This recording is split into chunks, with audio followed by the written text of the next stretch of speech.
¿Qué tal, amigos y amigas? Gracias por estar sintonizados con Tica Visión y por estar en nuestro canal en YouTube de Noche Sin Tregua para este ejercicio democrático de libertad de expresión y libertad de pensamiento que hacemos hace 12 años y que lo seguimos haciendo con la misma ilusión de fortalecer nuestra democracia.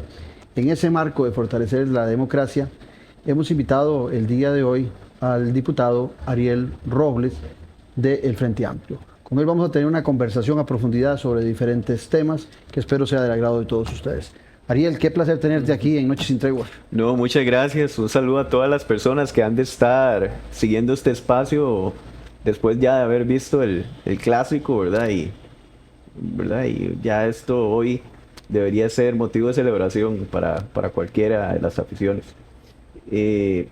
Agradecerle mucho por el espacio, don Claudio. Para mí es siempre una oportunidad muy bonita el poder venir e intercambiar opiniones sobre la realidad nacional, sobre la política o la realidad internacional. Yo creo que eso es muy oportuno. Y le bajas el promedio de edad a los invitados. ¿De verdad? Es bueno tener siempre gente joven y sobre todo verla en la política. Sí.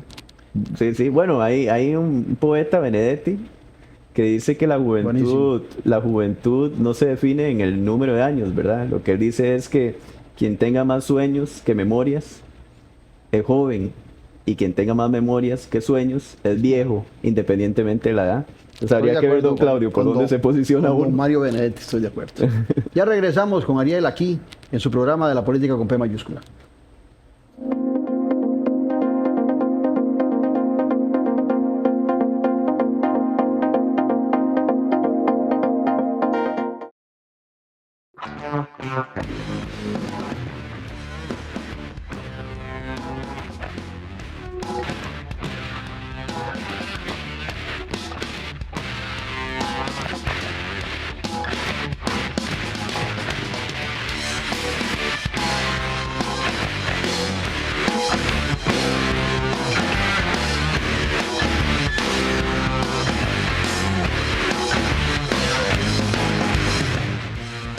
Il Cestino Gourmet y la Trattoria di oggi son la combinación ideal para disfrutar de un excelente menú y poder llevarse a casa esos exquisitos ingredientes de la buena mesa italiana.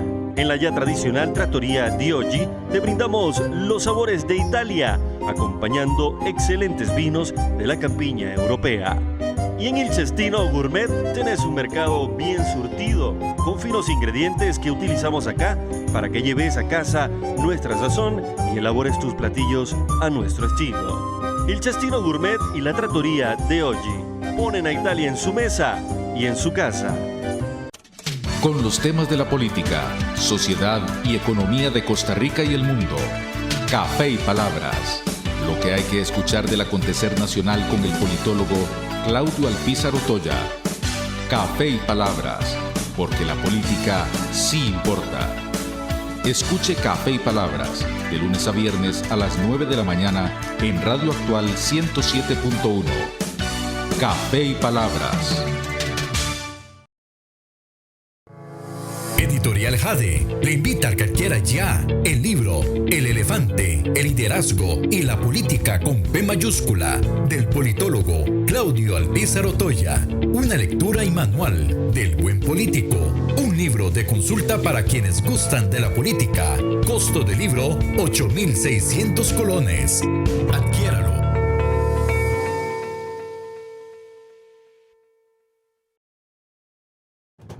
Expediente Abierto es una comunidad de investigadores que analiza, investiga y propone sobre temas de relevancia que suceden en Centroamérica.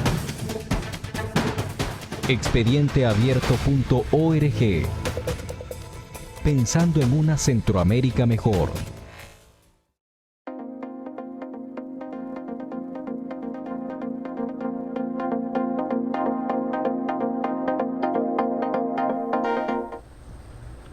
Gracias por seguir sintonizado y con su compromiso con la política con P mayúscula. Y de una vez entramos a conversar con don Ariel.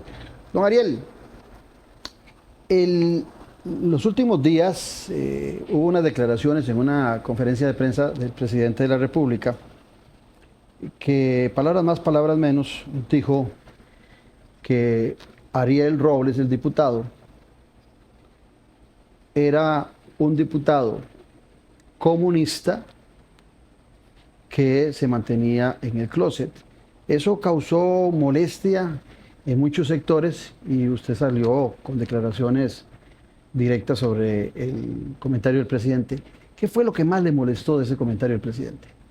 Yo creo, don Claudio, que lo que más me pareció como un poco nos generó impresión, ¿verdad? Fue tal vez la necesidad del señor presidente yo creo que de bajarle, afectar, golpear de alguna forma la investidura de la presidencia, que me parece que es lo primero que porque yo nací en el año 1991, tengo memoria de presidentes, porque siempre seguí con atención la política desde muy joven.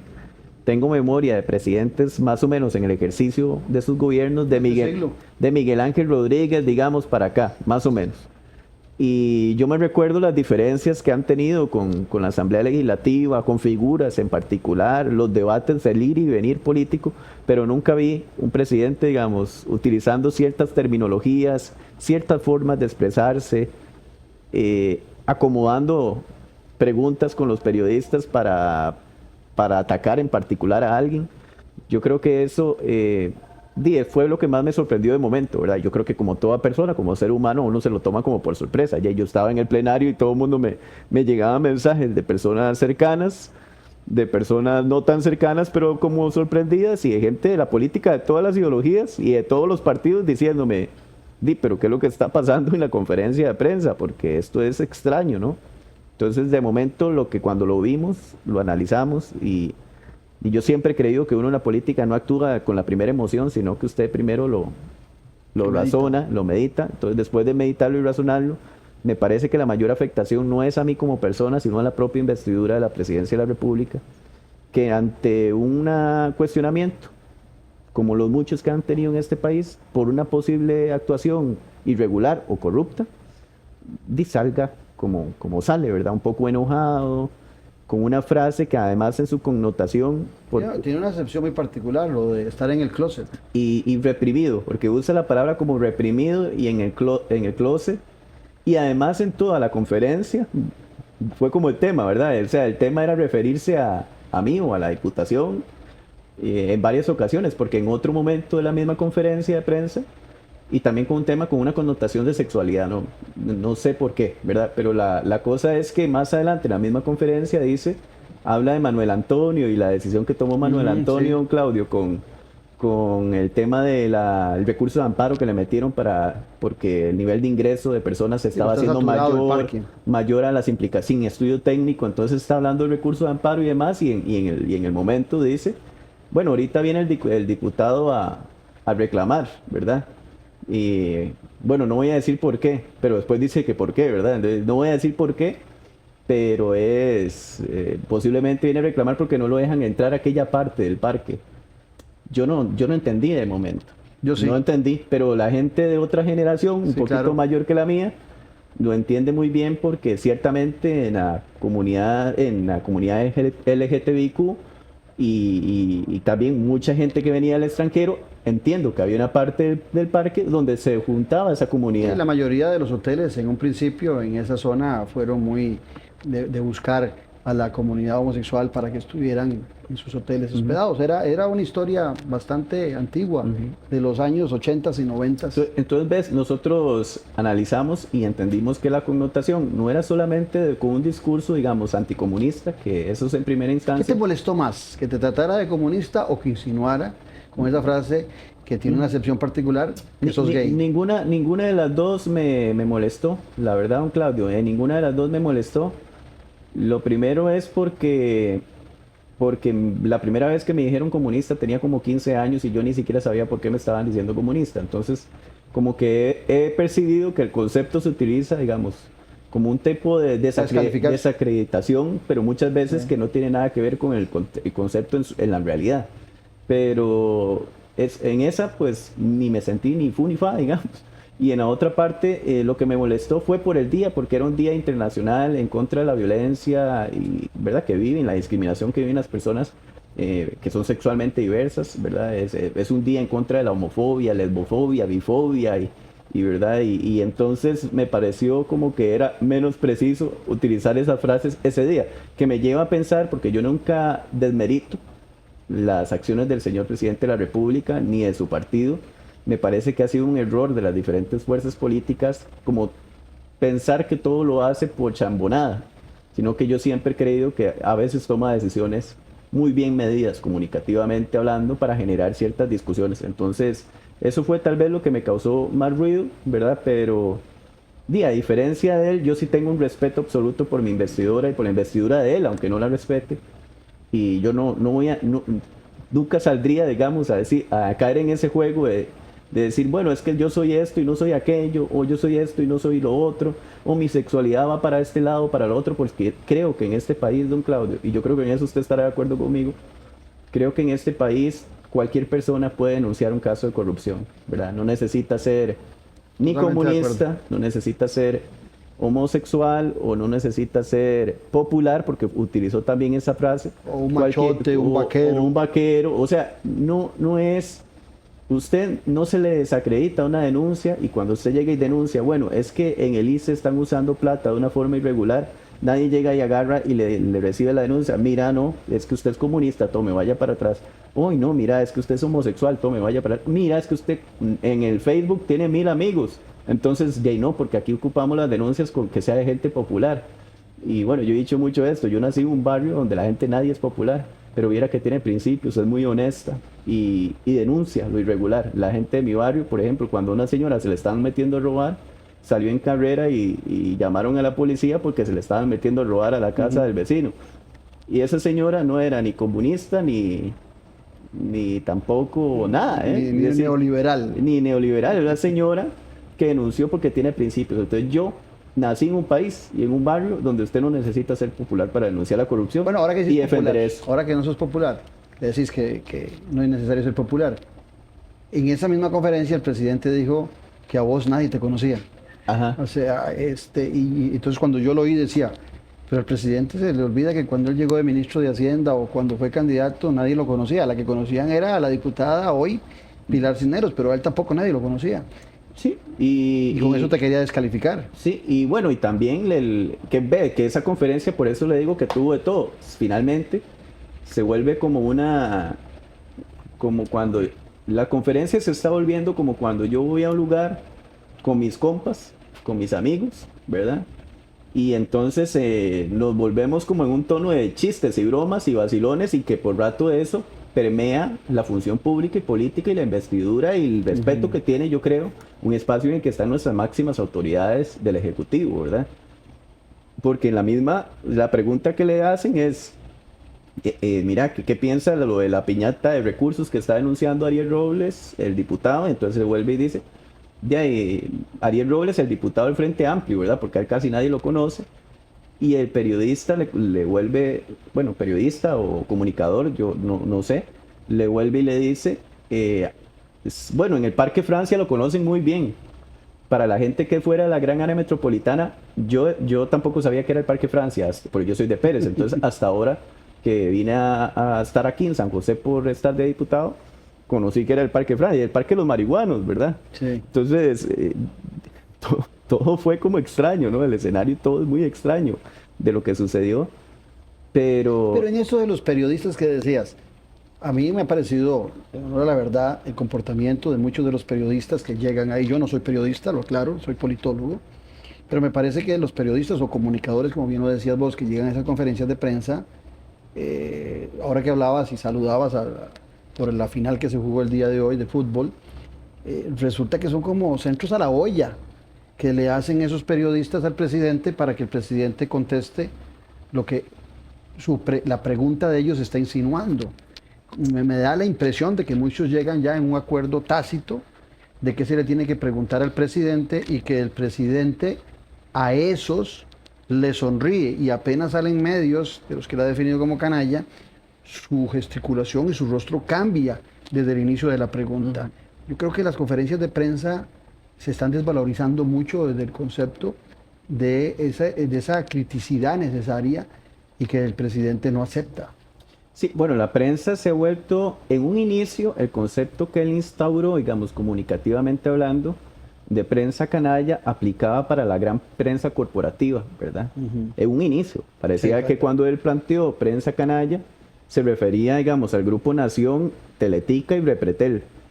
Y Cere Hoy, digamos, y Cere Hoy, tienen figuras claro, y económicamente muy Cere Hoy, fuertes. ¿verdad? Que lo que se ha entendido como la prensa con carácter corporativo, ¿verdad?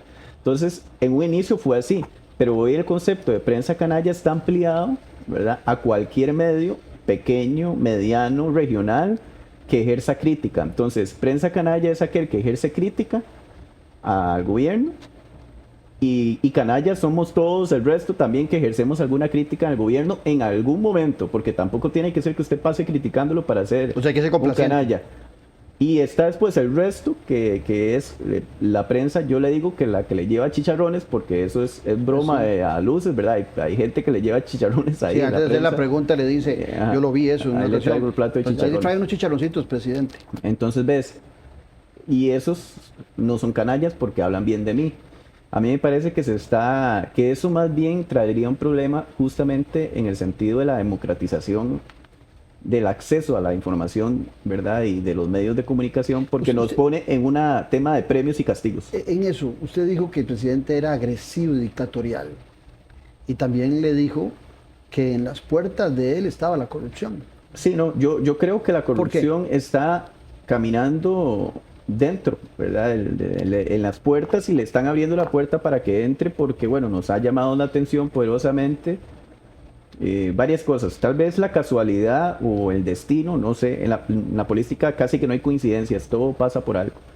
Resulta que a mí me toca estar en la comisión investigadora de financiamiento de partidos, y bueno, hemos venido identificando que algunos patrones que se daban desde el manejo de la campaña electoral, que eran altamente irregulares, como que se empiezan a repetir, ¿verdad?, en la función pública, ya en el ejercicio del gobierno de don Rodrigo Chávez. Y encontramos un montón de gente que estuvo en su campaña electoral, que son financistas que terminan siendo beneficiados directos por decisiones políticas, y encontramos que la mayoría de gente que participó en esa campaña ocupa puestos de gobierno. Entonces, desde un inicio empezaron como mintiéndonos, nos dijeron, vean, vamos a hacer una limpieza. Una limpieza, y vamos a hacer un proceso de selección. Todos los costarricenses, mándenme en el currículum aquí. Oye, finalmente yo no sé cuál fue ese proceso de selección, porque la mayoría de gente que ocupó cargos y se mantiene fue gente que desde un inicio estuvieron en la campaña electoral. Entonces, como que todo esto nos empezó a prender luces, y especialmente el manejo del tema comunicativo, ¿verdad?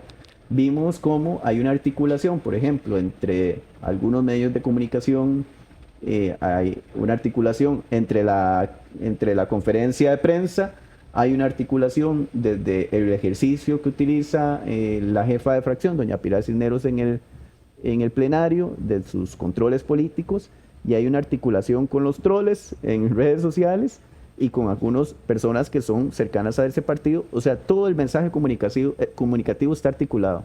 ¿Usted quiere saber qué va a decir doña Pilar Cisneros en el plenario? Vaya y vea lo que dicen algunos influencers en redes sociales, o lo que ha posicionado algunos medios. Ella va a ir a repetir el mismo discurso comunicativo. O los troles de Vietnam.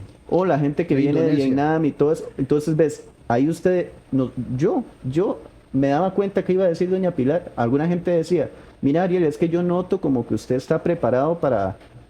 espera lo que ella le va a decir en la Comisión de Financiamiento de Partidos. Como que ya sabía. Claro que ya sabía porque lo habían anticipado en la conferencia de prensa. En la conferencia de prensa, o en los troles y en redes sociales. Entonces ahí usted nota que hay una comunicación directa, una estrategia comunicativa bien orquestada. Y lo que hemos visto es que hay fondos públicos de pauta publicitaria que, bajo el discurso de la democratización de los medios de comunicación al acceso que tienen a pauta publicitaria, que son recursos públicos, esos recursos finalmente se están orientando a medios en particular, con fines en particular. A los no canalla. A los no canallas. Ahora, en ese tema, algunos también han dicho que usted defiende la pauta de Canal 7. y que una de las grandes críticas que le hizo a la pauta que definió el ICE es que no aparece Canal 7 y que las agencias de publicidad ponen a Canal 7 como un buen espacio para la pauta estatal. Y por otro lado, el presidente habla de la democratización de la pauta. Cuando se nos habla de la democratización de la pauta, uno se imagina, bueno, denle un poquito a Noche Sin Tregua, denle un poquito a Café y Palabras, denle un poquito a Canal 7, denle un poquito a Repretel, a La Nación, al Guardián, que es bien afín al presidente. Entonces, repartan esos recursos en una forma muy equitativa. Pero por otro lado está lo que dicen los profesionales de cómo se debería invertir la publicidad. ¿Qué opinas vos de esa dialéctica en que se encuentra la publicidad del Estado? Bueno, lo primero es, y lo he dicho en cada espacio en el que he estado conversando con esto, es estos grandes medios de comunicación corporativa que le arrean históricamente a la mayoría de partidos, ¿verdad? Y el Frente Amplio no ha sido la excepción. No, históricamente. El Frente Amplio, al ser un partido de centro, izquierda, moderna, moderada, igual siempre ha sido fuente de ataques de la gran prensa, digamos, nacional, que es completamente normal en una democracia, ¿verdad? Y eso esa posibilidad de que sectores de la prensa, grandes o pequeños, critiquen a personas en política o a partidos políticos, la voy a defender siempre, aunque sea una crítica ejercida contra mí. Es decir, yo defiendo hoy que, por ejemplo, El Mundo siga haciendo sus editoriales en contra mía. Lo defiendo y lo defenderé porque es la democracia en la que yo creo, ¿verdad? Entonces, eso es lo primero. Esos medios grandotes, los corporativos, podrán defenderse solos. Tienen los recursos para hacerlo, ¿verdad? A mí no me corresponde eso. A mí lo que me corresponde es decir que, por ejemplo, si el ICE tiene una pauta publicitaria, que son recursos públicos, y esos recursos públicos se utilizan con fines políticos, porque aquel me cae bien y aquel me cae mal, esos fines de ese fondo público podrían jugar en contra de la misma institucionalidad. Que no sería nada nuevo. Ya se ha hecho en el pasado. No es nada nuevo. En los últimos 30 años se ha vivido. Lo que pasa es que ha beneficiado a los grandotes. Entonces los grandotes no han dicho mucho. Pero esa forma de instrumentalizar los fondos públicos para la política, recuerdo un discurso de Paola Vega después de la discusión del combo fiscal. Ella dijo, recuerdo cómo se orientaba que se compraban votos a cambio de una portada en un periódico, ¿verdad? Entonces yo creo que eso evidentemente nos da muestras de que hay un tema que hay que manejarlo de una forma diferente. ¿Y el papel del CINAR en eso? ¿Qué te parece? Lo que yo creo... Como agencia publicitaria. Y en eso he sido muy contundente en decirlo, es que don Rodrigo Chávez y su gobierno, y por eso tal vez se enoja conmigo, pero en ningún momento ha entrado a debatir por el fondo del tema, ¿verdad? O sea, en esa conferencia de prensa todos recordarán el ataque de él a mi persona, pero no el tema de fondo. O sea, ¿qué se metió a ir a hablar? ¿Es cierto o no que se está usando la pauta publicitaria con fines políticos? ¿Se está instrumentalizando o no? Que finalmente, y quiero hacer esta aclaración, por ejemplo, en el tema del caso ICE Colby, el mismo ICE sale a decir, nosotros le estamos pagando a Teletica todavía. O sea, el tema no es Teletica. El tema es que hay plata que se está manejando sin criterios técnicos y que se haya hecho antes, está re mal, se está haciendo ahora, también está re mal, ¿verdad? Si alguien, no sé ustedes, ¿verdad? Pero para poner un ejemplo muy claro, si alguien robó ayer, está mal. Y si alguien robó hoy, que está mal también. O sí, es claro, que porque a Julano robó ayer, ya hoy debemos dejar que robe. Yo creo que no. Pero si hoy está conmigo, ya no es de los malos, ahora es de los buenos. No, en esto hay que ser, no puede tenerse una lucha contra la corrupción de forma selectiva, ¿no? Entonces resulta que yo que hemos sido contundentes en decir es que don Rodrigo Chávez no está de acuerdo con la democratización de la pauta publicitaria. Eso es puro discursillo. Ni tampoco está de acuerdo con el fortalecimiento de CINAR. CINAR lo que está haciendo es concentrando recursos que finalmente va a tener que subcontratar porque la ejecución no va a ser posible de todos esos recursos porque el mismo CINAR no tiene la capacidad para ejecutarlos. Y eso nos lo dijo en conferencia de prensa un día de estos, el jerarca de la institución dijo, hay alrededor de 2.000 millones de colones que no vamos a poder ejecutar y la única forma de ejecutarlos es subcontratándolos. ¿Cuál es nuestra preocupación? De que en ese manejo, que la estrategia política de fondo sea generar una gran buchaca, ¿verdad?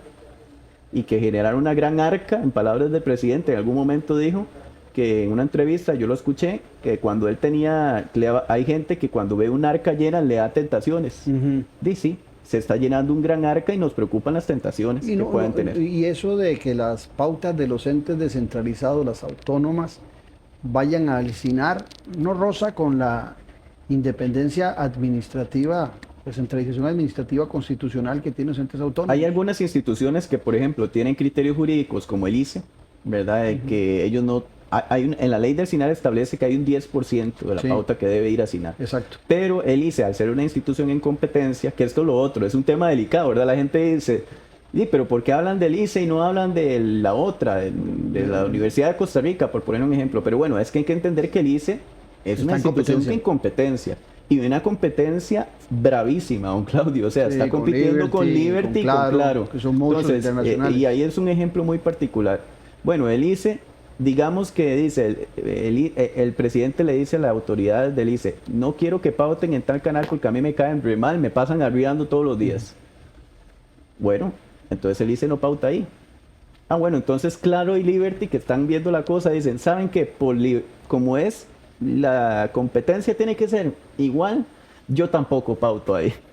Dice Liberty, yo no voy a pautar antes del partido, no sé en cuál canal se transmite el partido de Saprissa y la Liga, o en cuál canal se transmite los partidos de la selección, que son donde hay mayor rating, ustedes lo conocen muy bien. Entonces el ICE, por un pleito político, dicen, no, ahí no pautemos Colby. Y entonces Liberty dice, mire, como el ICE no va a pautar ahí, yo tampoco, porque sabe que a mí me gusta competir en el mismo nivel. Jamás. Eso absolutamente no va a pasar. Y eso es un error estratégico del marketing que va en contra de Colby. ¿Por qué don Rodrigo Chávez, voy a decirlo así, por qué don Rodrigo Chávez fue y en elecciones pautó en Canal 7? Quería que lo vieran. Porque si no, está fuera de la competencia, está out de la competencia. Todos los partidos políticos, nos caiga bien o mal la línea editorial de Teletica, yo no comparto la línea editorial de Teletica, tienen que pautar antes del partido de la selección para entrar en competencia y ser vistos. ¿Y cómo harías para cerrar este capítulo? Porque siempre en el Frente Amplio y en los partidos de izquierda se ha defendido esa idea de democratizar pauta para que en los medios rurales alternativos también se sostenga la libertad de expresión y de comunicación.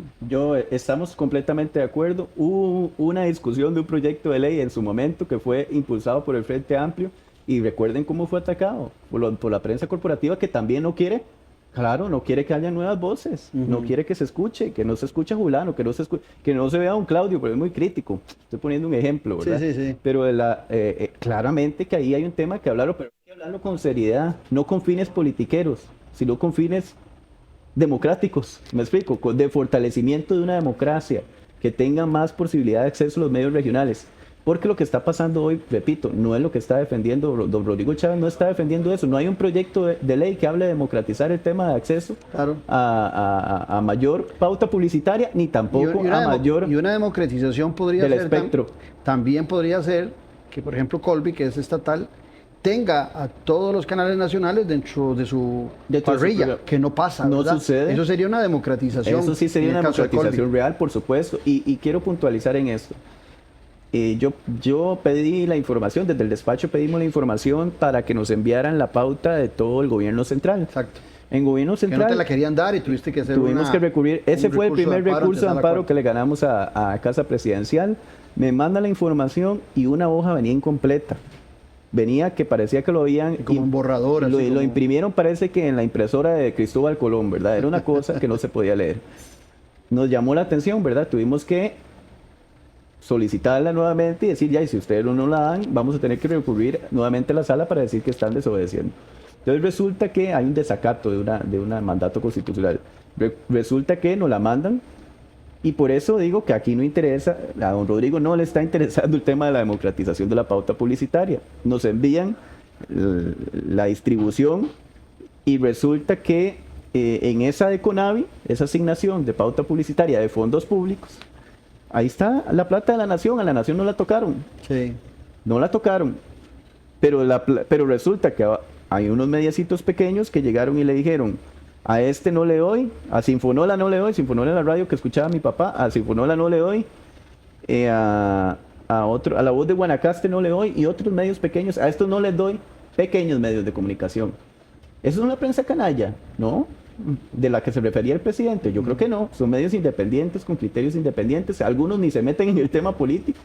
A esto no le doy para darle a dos o tres medios que son los que le llevan chicharrones o los que hablan bien de gobierno. Entonces, ahí no hay un tema de democratización, lo siento mucho. Ahí hay un tema de premios y castigos.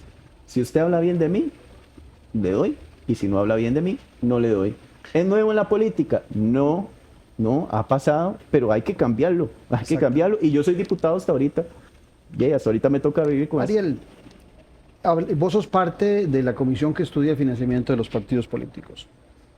Yo he disfrutado mucho las intervenciones tuyas en ese espacio, donde has tenido choques frontales con la diputada Pilar Cisneros, que es la jefa de fracción del partido oficialista y quien ha sido la garante del presidente durante su campaña y ahora como presidente de la República. De buena fuente tengo entendido que en algún momento hubo intenciones del Poder Ejecutivo de cerrar esa comisión. Y que esa comisión se le acababa el periodo y entonces hubo un acuerdo, ahora que vos hacías de la triangulación que hacen en gobierno, que hubo una triangulación para que el exministro de Seguridad llegara el día que tocaba renovarle el periodo legislativo a la comisión que investiga, que fue montado para que llegara y que se comiera todo el tiempo y entonces no pudieran los diputados y salíamos a Semana Santa, sí. Y renovar esa comisión. Que eso fue uno de los puntos por los cuales el presidente Rodrigo Chávez cambió de opinión en quién debía ser presidente de la Asamblea Legislativa, porque quería que se le complaciera eliminando esa comisión. ¿Qué falta por ver de esa comisión? No se les hizo. Se aprobó la comisión, la renovación, y después se oyó al ministro de Seguridad, señor Torres, en esa ocasión. ¿A qué teme tanto el gobierno? Porque hay otros partidos que también están siendo investigados, el mismo Liberación Nacional. ¿A qué teme el gobierno de la continuidad de esta comisión en la que usted es parte sobre el financiamiento de los partidos políticos? ¿Qué no conocemos? ¿Qué has visto vos ahí que pueda ser importante rescatar? La tesis que usted acaba de plantear es real, digamos, así fue. Gobierno, y que curiosamente mismos diputados de gobierno estaban sumamente sorprendidos, ¿verdad? Porque ellos les dijeron que ese día en la mañana, les dijeron que iban a votar a favor de que siguiera la comisión investigadora, y que después, para el plenario, doña Pilar llegó diciéndoles que no debían votarla, y muy molesta, llamando a Casa Presidencial. Ella dice que yo tengo espías en Casa Presidencial. Puede ser que sí. Entonces resulta que ella llega y dice, es que en Casa Presidencial pidiendo que le manden un ministro para que hablara y no diera tiempo a que se votara. Debe ser que alguien prendió la luz y dijo, mira, si no se vota este jueves, o el miércoles, si no se vota el miércoles y el jueves no hay quórum, que es algo que puede pasar antes de Semana Santa, porque los diputados sacan permisos, porque hay unos que les gusta irse para allá o para acá, no sé. Resulta que el vencimiento cae en Semana Santa y la comisión se cierra. Entonces resulta que andaba, hasta el mismo ministro de Seguridad no sabía mucho de que por qué él era el que iba al premiado, digamos, para la Asamblea. Tenía que ir a hablar de ahí. hecho, que si ustedes se ponen a ver, él lleva la misma presentación que utilizó en una comisión. De hecho, algunos diputados y diputadas decían, ya hay doble presentación, me tuve que llevar hoy. ¿Por qué? Porque él no tenía claro ni a qué iba, sino que tema de seguridad era comerse el tiempo para que no se renovara. Y era importante comerse el tiempo. Desde un inicio, vean ustedes los cambios que se han tenido ahí. Doña Pilar primero dijo, yo nunca renunciaré a esa comisión. Nunca, ¿verdad? Porque lo que quieren es que, porque yo desde un inicio cuestioné su participación y cuestionaría la participación de cualquiera de las diputaciones que están ahí si tienen que ver con el caso en investigación. Porque para mí es igual que el caso de Viales, ¿verdad? Cuando Viales fue cuestionado por haber recibido tener relación con una persona narcotraficante, ¿verdad? Y resulta que él estaba en la comisión de seguridad y narcotráfico. Entonces, Rosa, pero ¿qué hizo el chaval? Bueno, yo renunció después a la comisión, después de un gran cuestionamiento, por supuesto, pero ya tuvo que ceder. Entonces, para mí viene siendo igual. Doña Pilar, no sabemos si es culpable o no, pero está siendo investigada por el cuestionamiento sobre cómo se manejaron las finanzas de su partido. Hay una empresa publicista que la denunció, ¿verdad? Le planteó una demanda y ella está envuelta en la investigación. Entonces eso se vuelve como el ratón cuidando el queso, ¿verdad? Desde un inicio dijimos y ella decía, no, yo no me voy de aquí, ustedes lo que quieren es que yo me salga para que no cuestione a otros partidos. Bueno, entonces yo decía, nunca va a renunciar. De un pronto a otro cambió totalmente su discurso. Debe ser que alguien la advirtió, debe ser que ella sabe que en la fiscalía hay algunas denuncias en su contra. Nosotros incluso llevamos una denuncia a la fiscalía contra ella porque tiene una asesora y en un caso en particular, la asesora y ella está siendo demandada, ¿verdad? En un caso contra ella por el manejo del finanzas de campaña. Y la asesora que ella tiene es su abogada. Entonces, para nosotros es un poco complicado que la asesora, sí, claro, y la diputada que están viendo investigadas usen su investidura, ¿verdad?, política, y para escarbar cosas en las que se pueden usar en un caso para defenderse personalmente. Entonces, tiene que ser que también alguien le dijo, ¿verdad?, que no podía usar. Ahí falta mucho todavía por investigar. O sea, todavía no han venido las personas que han tenido más que ver con el tema del financiamiento de la campaña. Es evidentemente una estructura paralela por donde se vea. Más de $200,000 que no pasaron nunca por los filtros del Tribunal Supremo de Elecciones.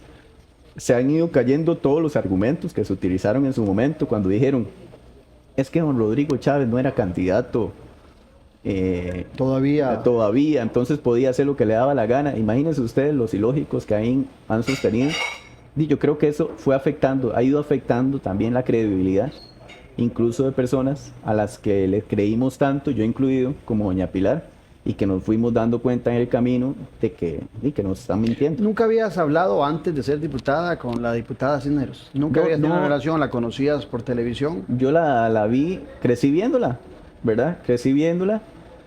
Ella en algún momento para precisarlo bien, en el 2013, aquí mismo en este programa, o posterior al 2013, pero en el 2013, cuando estaba la campaña, ella pedía a gente cercana el voto por José María Villalta, candidato del partido Frente Amplio.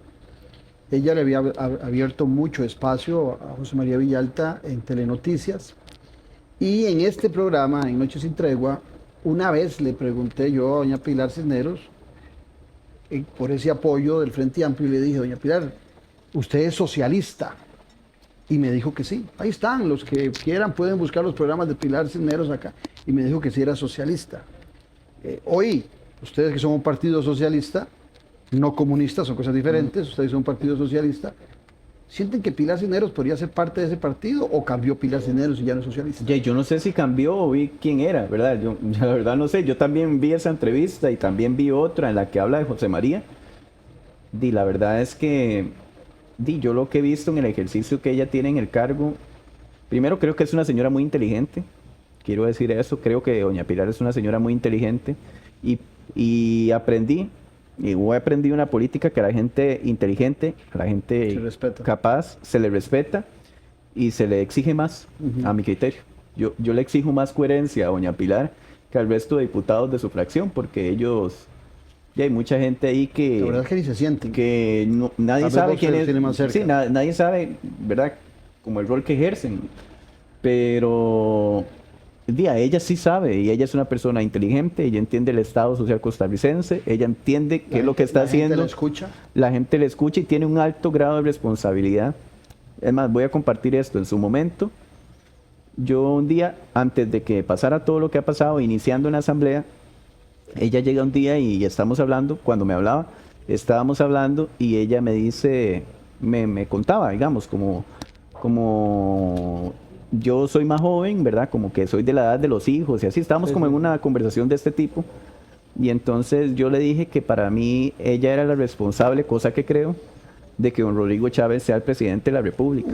Entonces Estamos de acuerdo en que si yo tengo que reclamarle a alguien las cosas que hace don Rodrigo, sería ella.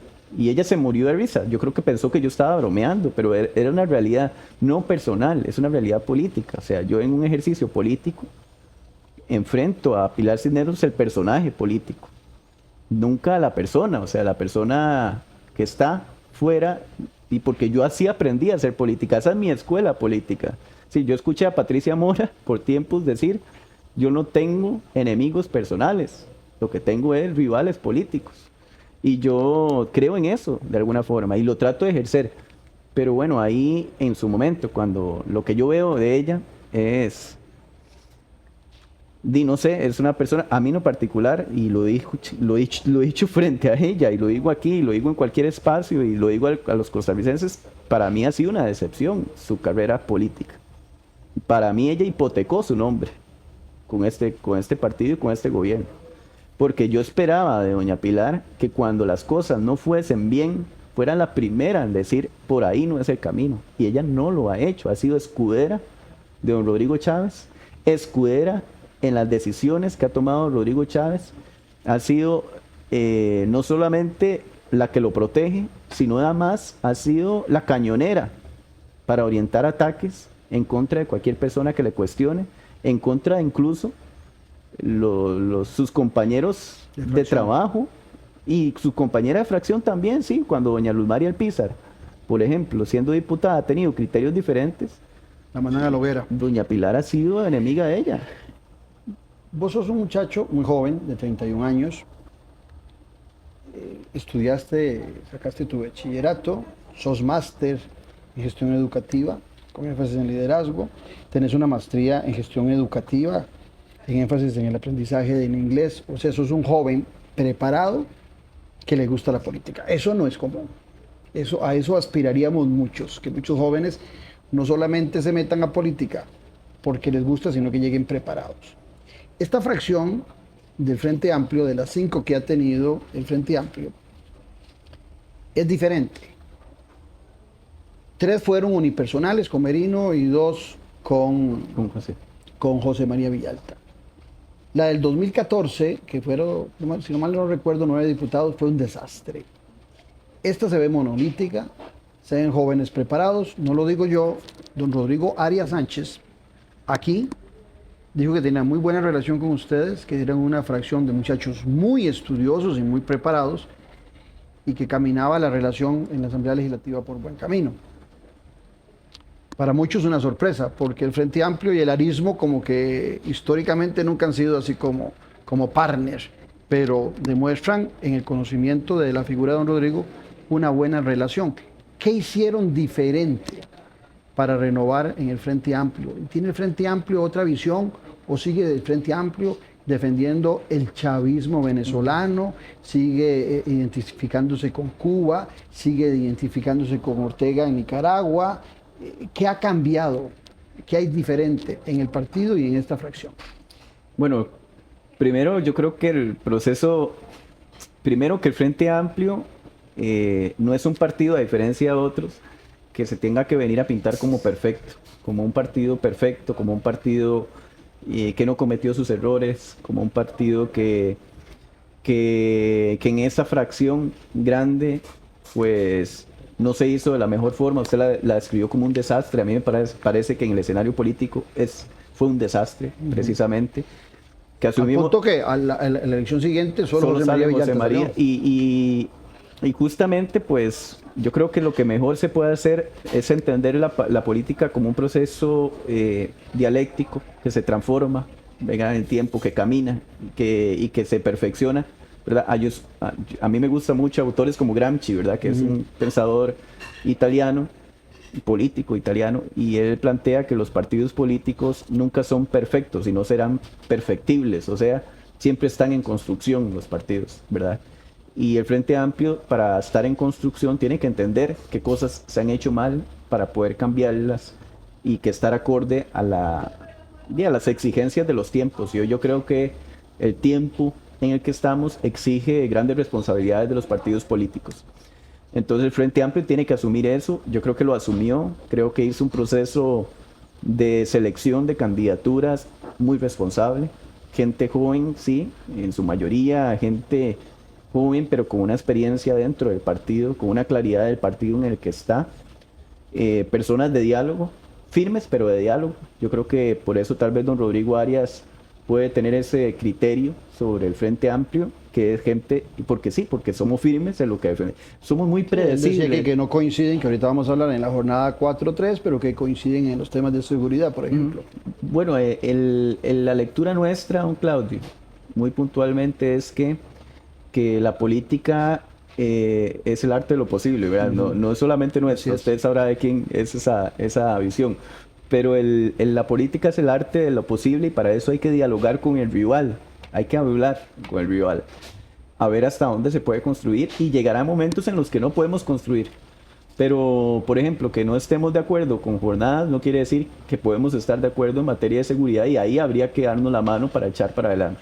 Entonces yo creo que en ese ir y venir la fracción lo tiene muy claro y curiosamente pues la fracción además, este grupo de 6 personas que estamos ahí tiene otra ventaja que me parece a mí importante señalar, que tal vez no mucha gente lo ha hablado porque tal vez lo ven desde afuera, ¿verdad? No lo ven hacia adentro, pero es que llegaron 6 personas casadas con un proyecto político, no con un proyecto personal, que llegaron 6 personas que no llegaron siendo candidatas a la presidencia desde el día 1 y viendo a ver cómo me acomodo a la lectura política, a ver cómo le quedo bien a aquel y a aquel otro para ser candidato o candidata para la presidencia potable, sino que llegamos 6 personas con un proyecto político queriendo hacer las cosas bien. Y eso pues nos lleva también a ser un partido en eso de las moderno. Fracciones, usted en algún momento, palabras más, palabras menos, habló que el oficialismo tiene en algunos momentos fracciones ampliadas que le defienden sus intereses. ¿Quiénes son las fracciones más cercanas al oficialismo? ¿Quiénes hacen esa fracción de 10 ampliada con diputados de otros partidos? Nueva República es una fracción totalmente plegada a los intereses del gobierno, ¿verdad? No. Dice, usted vaya a hacer el ejercicio de buscar ¿Todos o digamos Gloria Navas marca una diferencia? Bueno, es muy importante señalar, eso le iba a decir, hay fracciones con más gente que otras aliadas a gobierno. De hecho, que he estado diciendo más esto recientemente, que es que en la asamblea parece que hay oficialismo, ¿verdad? Pareciera que hay una fracción de oposición, hay algunas diputaciones de otros partidos de oposición y hay otras fracciones que son no oficialistas, pero no son de oposición, ¿verdad? Simplemente es que tienen otra bandera, pero que votan con el oficialismo prácticamente todo. En la parte de Nueva República, ciertamente son 7 diputaciones, 6 de gobierno, ¿verdad? Y doña Gloria Navas, que tiene su propio criterio, eso es lo que al menos yo veo. Yo lo veo desde afuera, sí. Y después en la Unidad Social Cristiana, prácticamente 2 diputaciones, diría que parece que tienen un criterio particular o entienden bien las dinámicas o que ejercen un rol de control político más estricto. Ha nutrido mucho el gabinete de don Rodrigo Chávez. El PUS ha nutrido el gabinete y creo que eso les tiene amarrados. Sí. Por ejemplo, en Cancillería, doña Vanessa Castro, por ejemplo, hace un ejercicio, me parece, de control político. Carlos Felipe se suma por ratos a doña Vanessa.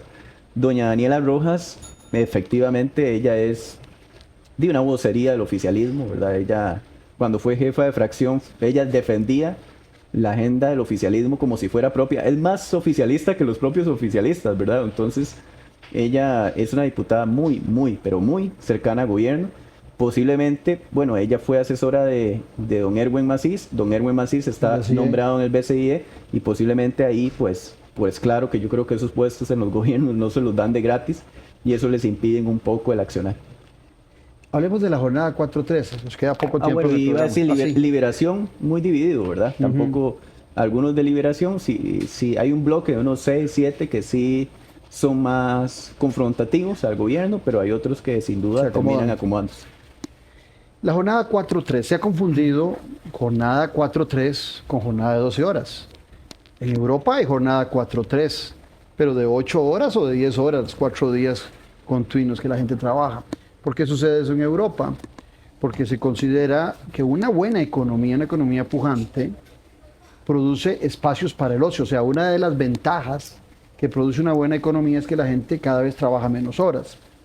Algunos confunden, yo he sido independiente por muchos años y he trabajado hasta 16 horas o más en mis proyectos, pero nunca he podido contratar a nadie por 10, por 12 horas o por 14 horas sin pagarle horas extra en mis proyectos. O sea, que yo como propietario trabaje 14 o como emprendedor, eso no es nada del otro mundo. Aquí lo que estamos hablando es de los funcionarios, de los colaboradores que son contratados y que ahora se les quiere hacer una jornada 4-3, fabuloso la jornada 4-3. Pero jornada 4-3 no es sinónimo de 12 horas. Desde mi perspectiva, eso es volver un poquito a la época de la esclavitud. ¿Cuál es la opinión tuya y del Frente Amplio al respecto? Bueno, ahí me voy a guindar del último concepto que utiliza, que justamente hay algunos intelectuales que hoy hablan de esclavitud moderna, ¿verdad? Que la esclavitud moderna no necesariamente es aquellos tiempos en que había un señor que tenía esclavos, sino que la esclavitud moderna podía ser condiciones laborales paupérrimas, explotación laboral, un mundo en que la persona solo trabaja para descansar, para consumir medianamente lo que accede, lo que tiene derecho a poderse comprar y que esa es su rutina de vida, es decir, el tiempo invertido para el trabajo y para el consumo, pero nunca el tiempo invertido para tener calidad de vida. Y yo creo que eso es un... A eso me refería con el ocio. Y ayer, don Claudio, yo creo que si en ese país todas las personas de diferentes ideologías deberíamos poner en el centro de discusión, así como esta copa de vino, es cuál es la reforma del Estado costarricense que queremos. Porque yo leí, no vivía, pero yo estoy más joven, leí históricamente a los socialdemócratas, a los socialcristianos, a los liberales, ¿verdad? A los comunistas, los leí hablando de reformas de nuestro Estado, donde ponían aquí en el centro a la persona, no a una corporación, no a una empresa, no al capital económico, a ver cómo gano más plata en el centro. Y yo creo que en los últimos 20, 30 años, lo que hemos hecho es quitar a la persona del centro y empezar a poner el interés económico en el centro. Y eso no es ninguna idea. O sea, quienes se dicen liberales jamás defenderían eso, ¿verdad? Pero el liberal también busca la libertad del individuo. Y la libertad del individuo es que el individuo que esté bien, o sea, que tenga salud mental, que esté en la capacidad de ejercer una labor responsable en la sociedad y que tenga la capacidad de vivir con dignidad. Yo creo que eso defendían los clásicos. Hoy tenemos libertarios, digamos, no son ni liberales. Pero eso es importante decirlo porque ese proyecto de jornadas que está en la Asamblea Legislativa, al que usan argumentos hasta rarísimos para defenderlo, dicen, bueno, es que el proyecto... Que ya está implementado, que ya funciona, dicen. Lo primero, dos argumentos, dicen, el proyecto tiene 23 años en Asamblea Legislativa. ¿Y qué? Podría tener 100. ¿Y qué? Si entonces hay un proyecto, si en la Asamblea Legislativa estuviese el proyecto para que se pueda tener esclavitud, y eso tiene 100 años de estar en la Asamblea Legislativa, esa idea, habría que aprobarla hoy porque hay que correr para aprobarla. Por algo no se ha aprobado. No tiene ningún sentido. Más bien, hace 23 años, ese proyecto de ley ya era obsoleto en la realidad nacional. Hace 23 años, los congresistas de la Asamblea Legislativa, la gente, diputados y diputadas, nunca dejaron que este proyecto volara tan alto. Voló hasta ahorita, cosa que me da enorme pena, o sea, enorme vergüenza que yo esté en la Asamblea Legislativa, que vaya a retroceder de manera tan significativa derechos laborales que le costaron a este país literalmente sangre, sí, ¿verdad? Porque por defender la jornada laboral, el código laboral, para defender esos derechos, aquí en este país la gente dejó sangre y llevó a un pacto político entre diferentes. Ojalá algún día volvamos a tener un pacto político de ese tipo que marcó la historia del país y que permitió que hoy estemos nosotros dos aquí sentados hablándonos con la Costa Rica que hemos heredado. Entonces, este proyecto es una insensatez. O sea, lo justifican con estudios técnicos de otros lugares del mundo donde la jornada es de 40 horas y la jornada por día es de 10 horas. Exacto. Pagando lo que se tiene que pagar como corresponde. O de 8 horas. O 8 horas reducida a 36. O sea, esos son los estudios que usan para justificar una jornada de 12 horas. ¿Por qué lo reducimos? Vamos a ver, hablemos de igualdad. Aquí hay un tema donde no hay igualdad. El funcionario público trabaja 40 horas a la semana y el privado trabaja 48. ¿Por qué no modificar a 40 horas como es en Europa, sea público, sea privado? ¿Por qué no hacer la jornada de los funcionarios públicos, privados también de 40 horas?